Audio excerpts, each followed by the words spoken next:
All right. Sort of Sports Podcast, episode 134, and welcome to the first episode of the 2025 Specialty Pods. So every week we're going to have a different topic that we'll do a podcast on, something a little different than usual. This is what I like to do in between the weeks of March Madness and the Super Bowl. So March Madness 2025 has a start date. Selection Sunday is Sunday, March 16th. So just a little less than a month. So we can get about 4 episodes of Specialty Pods in is what we'll do. If I get really excited, I might give you 5. Might hit you with 2 in the span of 1 week. But for the time being, plan is 1 a week. Probably about on Tuesday is what we're looking at. Maybe I'm a little late, drop one on a Wednesday. Or maybe I'm a little early, and I'll drop one on a Monday. But regardless, Specialty Pod for this week, you saw the title. If I was NBA commissioner, what I would look at, what I would change. Got a couple ideas for the next one I'm going to do, and so very excited for the Specialty Pods for 2025. I always look forward to doing these. So let's get right into it. If I was NBA commissioner, what I would do, I do want to say, this is obviously an ideal world. I'm not really going to factor in a ton of... would the Owners Association let me do that? Because the thing is, the commissioner answers to the owners. The commissioner's goal is to make the NBA as profitable and as popular as possible. Well, those kind of go hand in hand. So just as profitable as possible for the owners. That is what the commissioner is supposed to be doing. And I'm going to do that, while I'm also going to try to value what the fans want. I actually don't have anything about League Pass. Obviously, if you have League Pass, I do think the blackouts should be ended. I'm really against... blackouts in general. I think the MLB doing away with them is big. So that's a little thing. But let's get into the big ideas I have. For the first one I want is Sunday Night Basketball. Obviously, Sunday Night Football draws in viewership. Sunday Night Football is the football night. It's football night in America, right? You get the pre-show before. Monday Night Football obviously gets good ratings, but Sunday Night Football is it. Sunday Night Football is the weekly NFL event. And everyone knows, even if you're not a fan of either team, most people are probably tuning into Sunday Night Football. It is part of routine. You put on Sunday Night Football. You just got done eating dinner, whatever. It's Sunday night. You're getting ready for work tomorrow. Hey, let's watch Sunday Night Football. Let's hang out. Let's watch some football. Let's hang out. And I don't know why I said hang out twice. I think the NBA really needs to move in right after that. I would, the week after the Super Bowl, immediately market the hell out of Sunday night on NBC, because the NBA is going to make the move to NBC next year. And NBC, guess what? They own Sunday Night Football. That's them. They should just, it's not plagiarism if you do it from yourself. Just steal your own idea. You go from Sunday Night Football right into Sunday Night Basketball, right into Sunday Night Hoops, whatever you want to call it. Use Round Ball Rock, use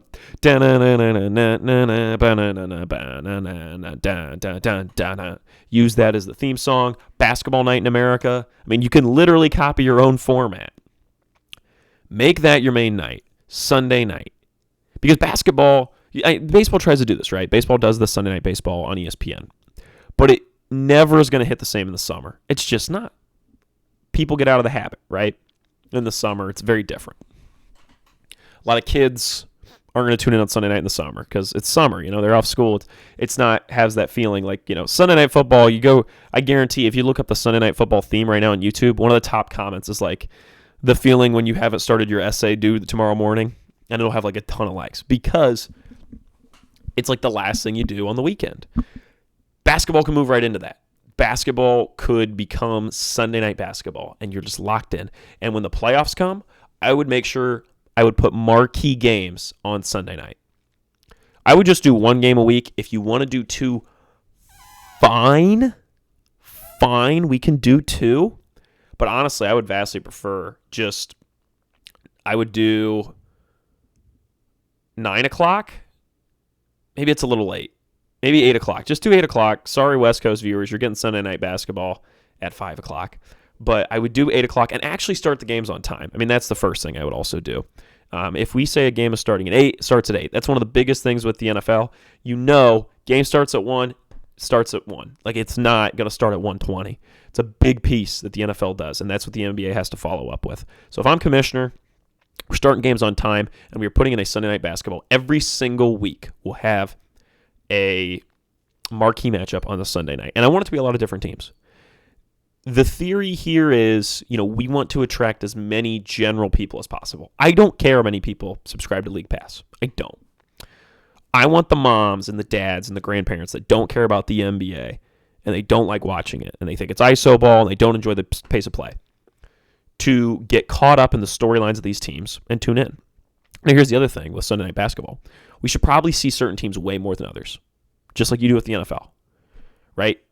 We probably should see it a ton of the Lakers. Like we should, and I'm not even a big Lakers guy. I'm not. But there's a reason they're shoved down our throats, right? And it makes sense for them to be on Sunday Night Basketball a lot. It does. I would make that your marquee night every week, big game, Sunday night. And every week you have to market around that game, right? Then you have a consistent game that everyone knows is coming. And I just think you would get good viewership on it, and you use that as a weekly format to kind of tell the story of the season. Every week on the pregame show, you do a recap of what's going around on the league, hot topics around the league. You discuss that. I do a basketball night in America starts at 7, and then Sunday Night Basketball tips off at 8 o'clock. You get an hour to recap everything going on in the NBA, talk about the storylines, and then, boom, you're into Sunday Night Basketball. Afterwards, you do a post-game interview with the top player, if you can. And then, boom, you're out of there probably by like 10:30. I think that'd be ideal. You'd be done at 7:30 on the West Coast. I think that would be really good. I think it would be a fun show. I think people would tune in. You use Round Ball Rock as the theme. I think it would greatly help the NBA. I do. So that's the first thing I'd do. Next thing, and these are two minor things. I made a little TikTok about this. We need to fix the Lakers yellow. It has become like a banana yellow, and it used to be more of a gold, and it just looked way better, gold. And no one ever mentions this, I feel like, and it needs to be changed. It needs to be fixed immediately. They're the premier basketball franchise, and at some point we randomly changed their colors without mentioning it and made them look worse. Fix it, please. Another thing, Han Solo sound effect in the arenas. Every arena needs to have the great shot, kid, that was one in a million, ready to go. Not on every big shot, but like you get a nice deep three, boom. Great shot, kid, that was one in a million. Every arena needs to have that ready to go. That just would be fun. I think it'd be really fun. So get that all set up. Another little thing. We need the trophies on the court for the finals. That is a thing that should happen every year. That is part of the tradition. The court has the Larry O'Brien trophy on it. Behind the logo, need to do that. I'm not a big fan of the play-in. Really not. I think it would be weird to take it out now, but in an ideal world, I would take out the play-in. I don't think it's needed. I think it's dumb. I don't really like the in-season tournament that much either. I don't. I would take it out too, but you know what? We're just going to say we're going to let those lie, right? I'm adding more than I'm taking away, okay? So I'm going to make sure when we do presentation of the finals, it needs to feel like a big deal. A big deal. In the Eastern Conference Finals and Western Conference Finals should feel like a bigger deal than the semifinals and the quarterfinals. A lot of that is presentation. The NBA currently has really bad presentation. Really bad presentation. We need better highlight packages. We need to hype events up. We need to, maybe go hire some people from WWE or something. Like, get people to hype things up.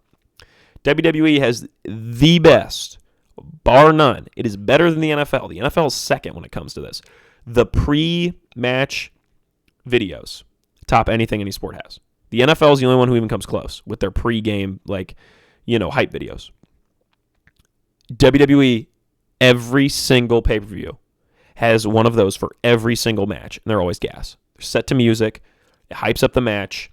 It boils down the storyline for you. It's awesome.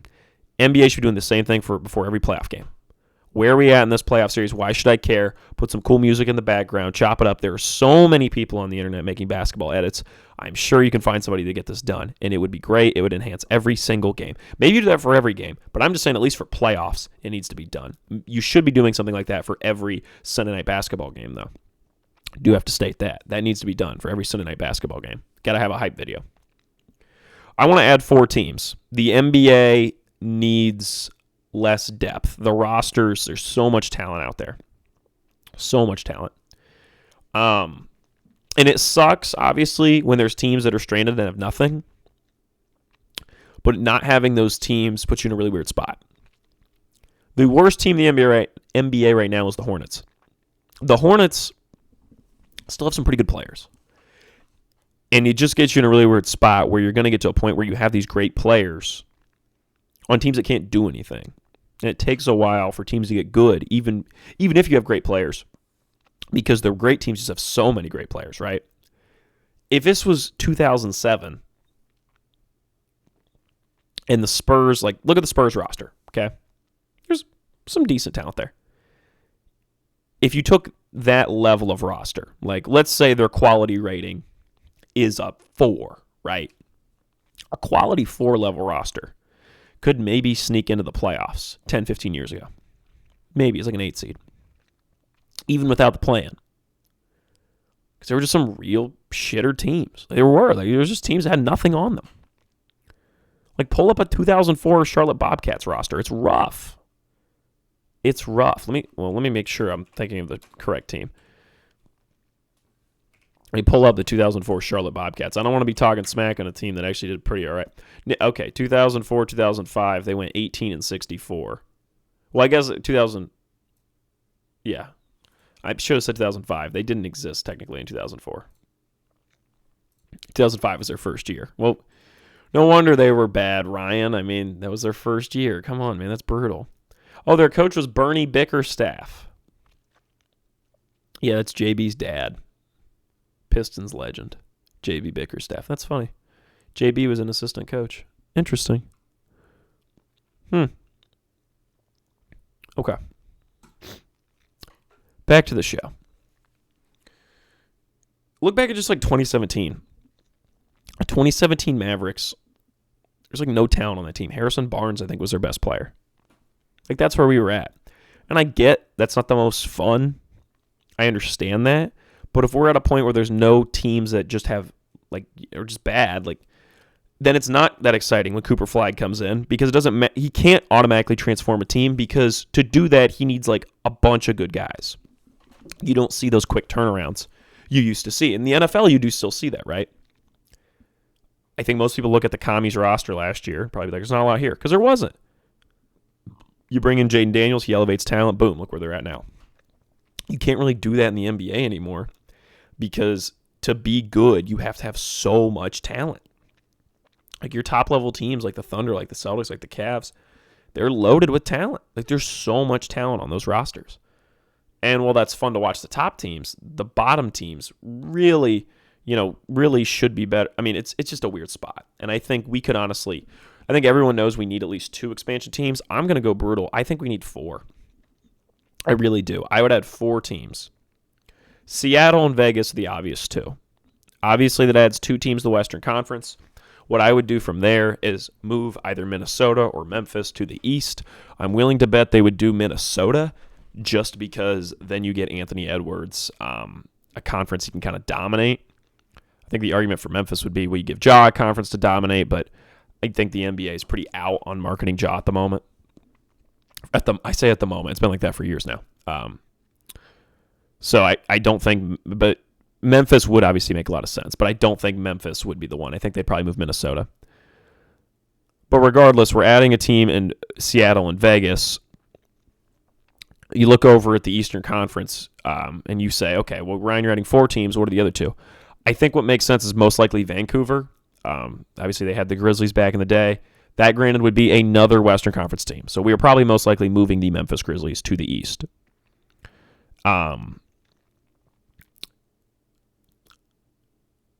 So then we have 16 in each conference. Then you add the Vancouver Grizzlies to make it 17 in the West, 16 in the East. They wouldn't be called the Grizzlies anymore. They'd have to have a new name, obviously. So it'd be Vancouver for something. Vancouver somethings. Obviously, Seattle is just the Sonics. Vegas, whatever they want to do. I think the Ghosts would be cool. It'd be pretty tough. But it'll probably be something related to, like, Vegas and gambling and stuff like that, which makes sense. The other team in the East, like, there's a decent amount of options here. I think New Jersey's probably not getting a team back just because, like, Brooklyn's not an insane distance from it. So probably most fans just became Brooklyn Nets fans.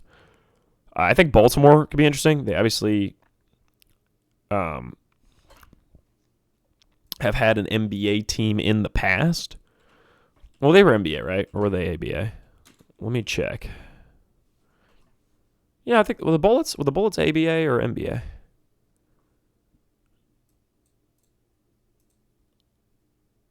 All right, Baltimore Bullets. Okay, so they moved to the NBA when it was the Basketball Association of America. Okay, and then they won the 1948 NBA championship. But it was the BAA then. Then it became the NBL and then the NBA. Okay. Back when they were the Baltimore Bullets. So we can give Baltimore a team back. Part of the reason I picked Baltimore is they're actually set to get a professional basketball team. Apparently they're playing now. The Baltimore Venom. Anybody know about this? They're an NBL team, which is like minor league basketball. Like the UFL of basketball. I think they play in the summer, right? I don't know. I've watched like maybe one game a little bit one time. Baltimore Venom. Their colors are green and yellow and black. Huh. Interesting. All right. Well, maybe Baltimore is the spot in the East. Regardless, you got to have 17 on each side. That now gives us 34 NBA teams. I would definitely expand. I think it is needed. And this brings me to my biggest point. I'm going to post a TikTok about this later, probably for the next few days. And that is, you know what? Let's start this a little differently. Before I get to what I want to preface with, it has recently come out that Cooper Flagg is possibly returning to Duke.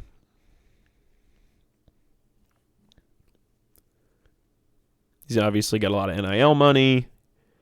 Definitely be the number one pick if he went to the NBA, but hey, he wants to go back to Duke. I get it. I actually think this is a really good thing. There's been a lot of discussion as of late about how the NBA, has failed to create the next major star, blah, blah, blah. I think you look at the Caitlin Clark thing, and you look at how her career progressed. Her freshman year, I think they lost in like the second round or like the Sweet 16. I don't remember. And then her sophomore year, I think they lost in like the Sweet 16 or Elite 8. And I remember hearing about this girl from Iowa that could just score in absolute like buckets. Like she could just get flat buckets. And she was really good. But like I didn't really care that much. By her junior year, it was a huge deal. She was the thing in college basketball. And then by her senior year, she was the thing in basketball, period. Like professional or college. Like she was the thing. And Bill Simmons has talked about it before in his show. Caitlin Clark is more of a star than any of the young guys in the NBA right now. She's more of a star than Jason Tatum. She's more of a star than Anthony Edwards. She's more of a star than Jokic. She's more of a star than Luka. She is. My grandma does not know who Luka Doncic is. My grandma knows who Caitlin Clark is. Hell, she's watched her games.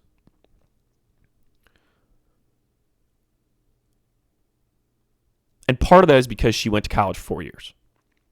We got to watch her grow as a player with the sport. Right? And I think the NBA is missing out with guys not going to college anymore. A lot of one and dones. It hurts college basketball, and it hurts our relationships with the players. So let's say in this world, right, let's imagine that Cooper Flagg goes to Duke for 3 years. After his junior year, he declares for the draft, goes number 1 overall. And we got to see Cooper Flagg go to maybe 3 straight Final Fours. Maybe he wins back-to-back national championships. Maybe he forms a rivalry, right, with A.J. DeBonsta when, who's going to be a grade below him going to BYU. Maybe they play each other twice in a row in the tournament, and Cooper wins both times. And it's like, oh, man, when they play each other in the league, it's going to be exciting. Right, like there's a rivalry. Or maybe there's no rivalry. Maybe Cooper Flagg just becomes the most hated college basketball player since Christian Laettner, right?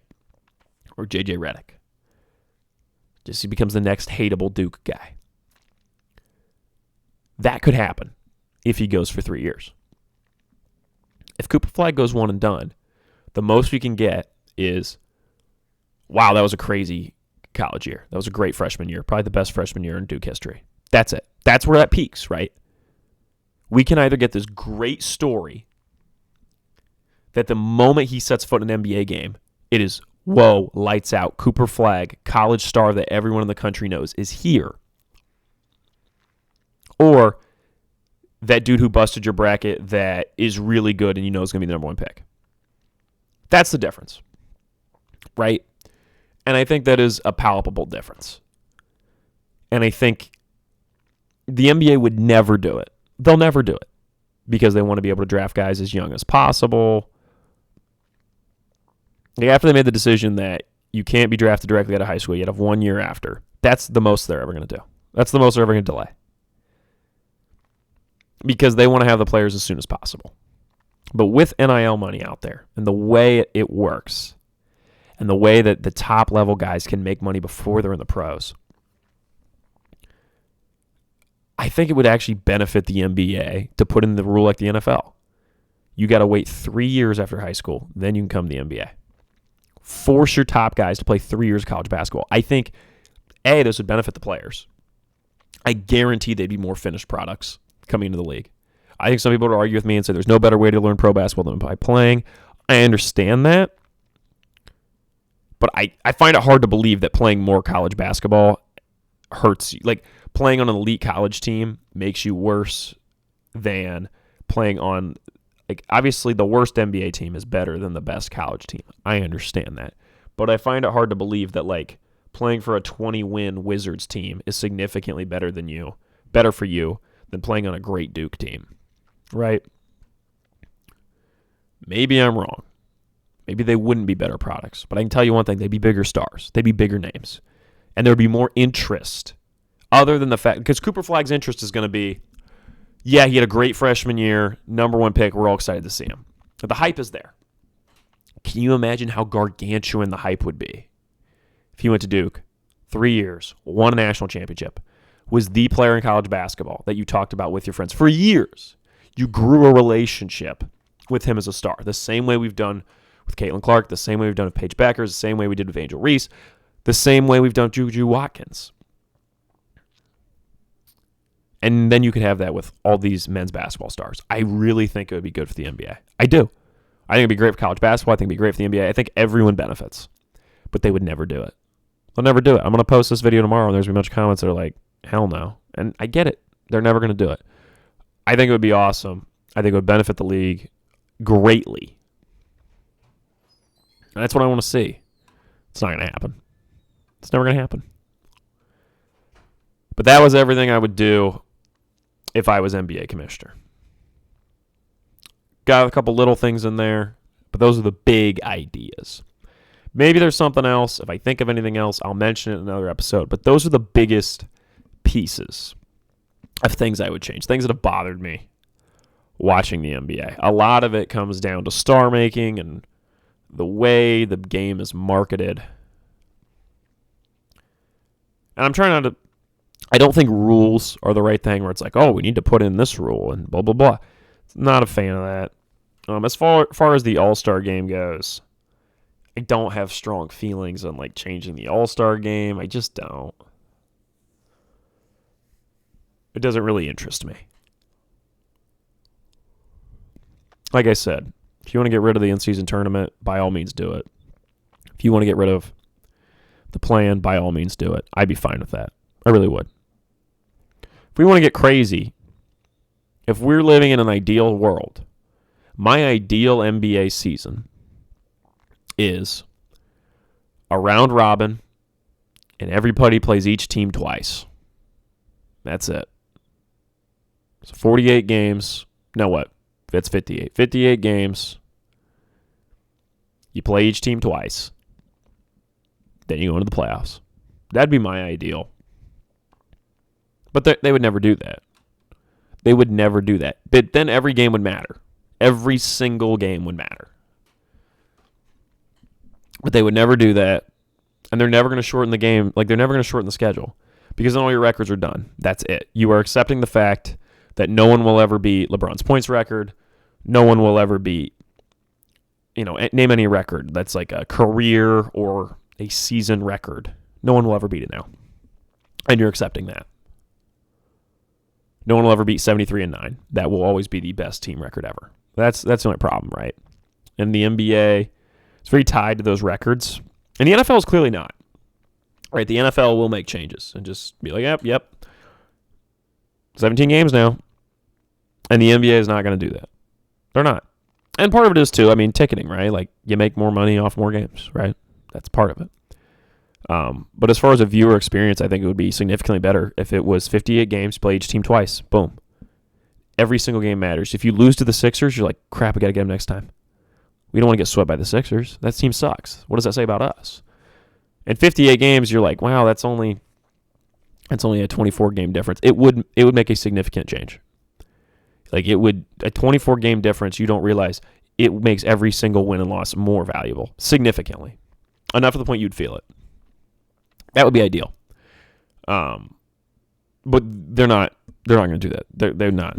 So it's not even really a point for me talking about it. But I am saying, if I was NBA commissioner, I would do that. Another thing, the jerseys, I've touched on this before on this podcast. I believe every team should have a home, an away, and an alternate. Maybe one retro. You could convince me. That's it. No more fancy courts. You have one court. The only time it changes is if you make the finals. It gets the Larry O'Brien trophy on it.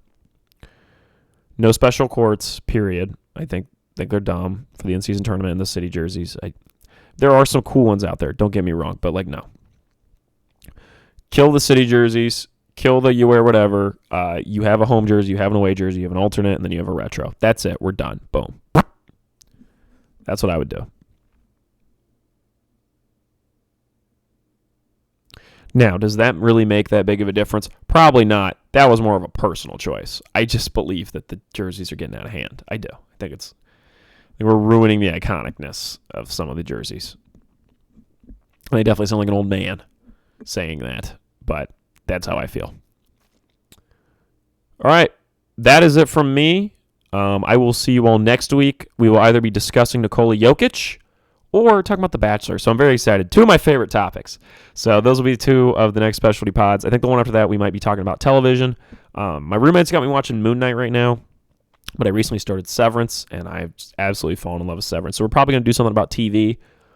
Maybe it's just going to be like a TV check-in, and I'm going to talk about a lot of different TV shows. Not sure what it's going to be yet, but those will probably be the specialty pods. So we got one that's all about Nikola Jokic, one that's all about The Bachelor, and then one that's going to be about television. So make sure you stay tuned for all that. That's been it from me. Hopefully I didn't get a little too wild and crazy. I definitely did. So if I made you gasp at any point during this pod, I don't know if I'm really sorry. I think it's humorous. All right. That's it from me. See you all in the next one.